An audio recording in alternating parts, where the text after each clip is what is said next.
बीते कई वर्षों तक जेल में बंद पूर्व सांसद आनंद मोहन का 16 वर्षों के बाद बाबू रत्तू सिंह एवं बाबा शिवदत्त की पावन धरती धबौली हाई स्कूल के प्रांगण में आगमन पर भव्य नागरिक अभिनंदन हुआ। इस दौरान आयोजकों की ओर से पूर्व सांसद को पाग व तलवार भेंट किया गया।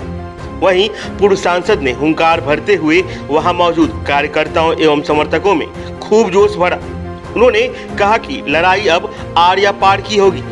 सुनिए क्या कुछ बोल रहे हैं पूर्व सांसद आनंद मोहन। हमसे गलती हुई है, मुझे आना था, पहले आना था धबौली, लेकिन जेल में जो मुसीबतें रही और बाहर जो समय भाव रहा, ये कारण बना कि मैं देर से यहाँ पहुँचा और अपने घर लोग देर से आते भी हैं। निकला हूँ तो 16 वर्षों से जो हम रुके हुए थे, जेट की गति से निकलेंगे।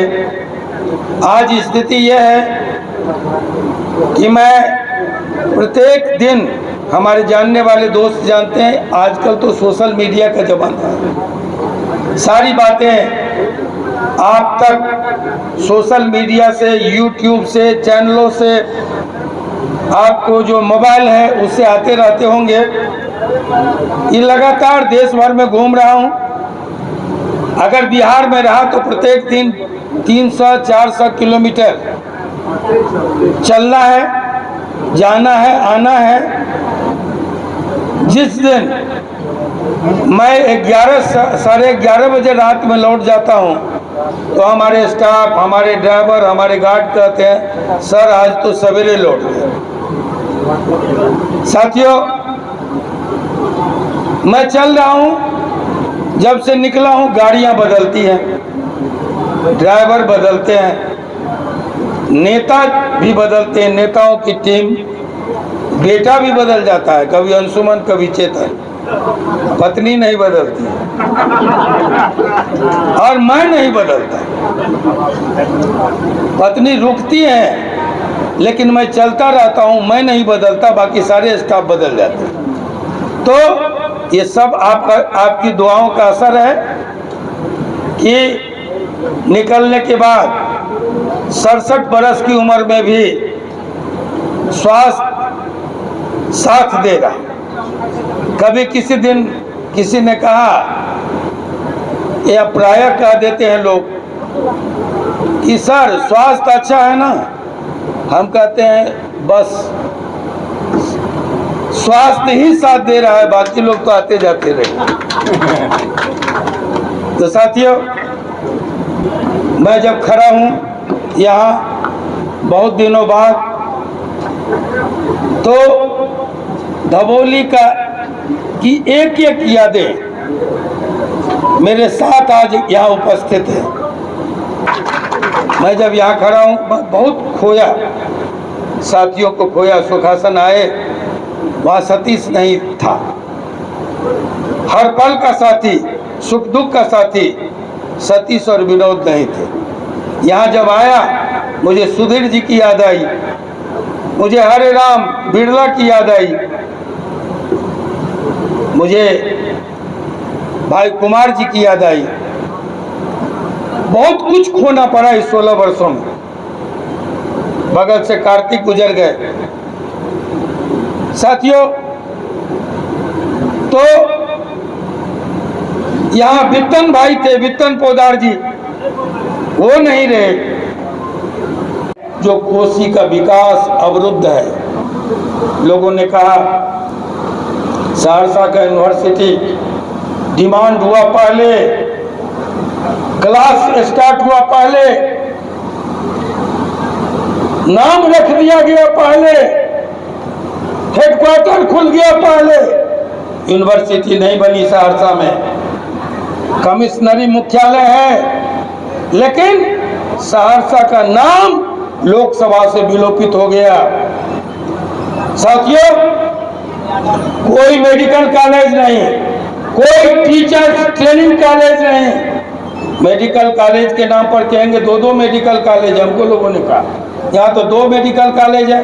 वो मेडिकल कॉलेज नहीं है, वो प्रतिभाओं का दुकान है, प्रतिभाओं पर कुल्हाड़ी चलाने वाली दुकान है। साथियों, कुछ लोग कहते हैं आर्थिक तौर पर आरक्षण हो, सामाजिक तौर पर आरक्षण नहीं हो। उनसे मैं आंख में आंख डाल के पूछना चाहता हूं कि आर्थिक तौर पर आरक्षण हो, सामाजिक तौर पर नहीं हो, तो ये कौन सा आरक्षण है? बड़े वकील साहब के बेटे 50 लाख देंगे, मेडिकल का डिग्री लेके चले आएंगे।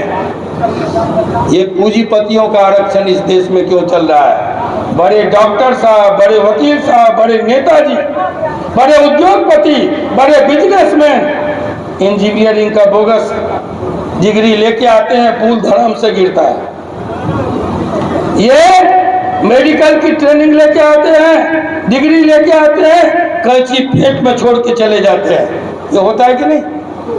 तो ये जो पूंजीपतियों का आरक्षण है इस देश में चल रहा है, हमको खड़ा होना है इन तमाम बातों से। ये दुकान मेडिकल कॉलेज नहीं है, ये दुकानें हैं। हमको ये दुकान नहीं चाहिए। जहाँ प्रतिभाओं का आदर हो वैसा मेडिकल कॉलेज चाहिए, वैसा इंजीनियरिंग कॉलेज चाहिए, वैसा आपको टीचर्स ट्रेनिंग कॉलेज चाहिए।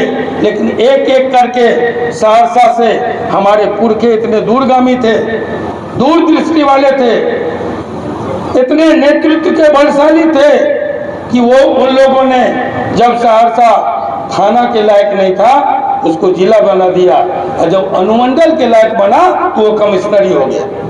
लेकिन एक एक करके कार्यालय उठता चला गया। लोग गाली देते हैं अगल बगल के नेताओं को।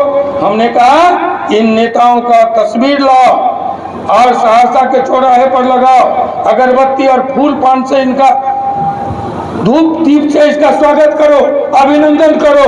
वो इतने मजबूत निकले, वो इतने चालाक निकले, दूरदर्शी निकले कि हमारे कार्यालय, क्षेत्रीय कार्यालय उठा उठा के यहाँ से ले गए। हम इतने निकम्मे निकले कि हम दूसरों को गाली दे रहे। साथियों, ये जो 16 वर्षों में मैंने कहा था, मैं किसी को दोष नहीं देता, हम सब दोषी हैं। जो कमी आई है, मैंने कहा कि हम संकल्प लेके निकले हैं कि कोसी के हालात को बदलने के लिए आपका सहयोग और आशीर्वाद चाहिए हमें।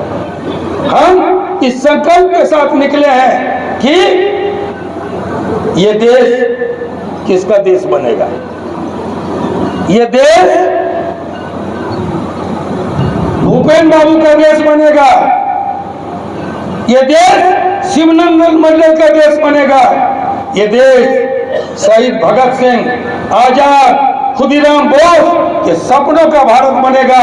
ये देश गांधी, लोहिया, जयप्रकाश के अरमानों का देश बनेगा, या ये देश नारंगियों का बनेगा? ये देश नफरत की खेती करने वालों का बनेगा? ये देश अडानी और अंबानी का बनेगा? या ये देश किसान, मजदूर, गांव और गरीब का देश बनेगा? इस फैसले के साथ हम निकले और जिंदगी की आखिरी पारी बड़ी झूम के खेलेंगे। साथियों, हम देखेंगे सारा फास्ट बॉलर आज सब जितना दुनिया का फास्ट बॉलर है सब अचरज में है। अरे साला, हम लोग तो कुछ नहीं कर पाए। फेंकता तो एक ही है, दिल्ली वाला। ये फेंकने वाले को भी समझाना होगा कि झूठ से देश नहीं चलेगा, जुमलों से देश नहीं चलेगा, सपनों से देश नहीं चलेगा, हकीकत से देश चलेगा। मन की बात करने से देश नहीं चलेगा, काम की बात करने से देश चलेगा। साथियों, और उसके लिए हम सबको तैयार होना होगा। जब किसान लड़ रहे थे तो अपनी फसलों के लिए की कीमत के लिए नहीं लड़ रहे थे।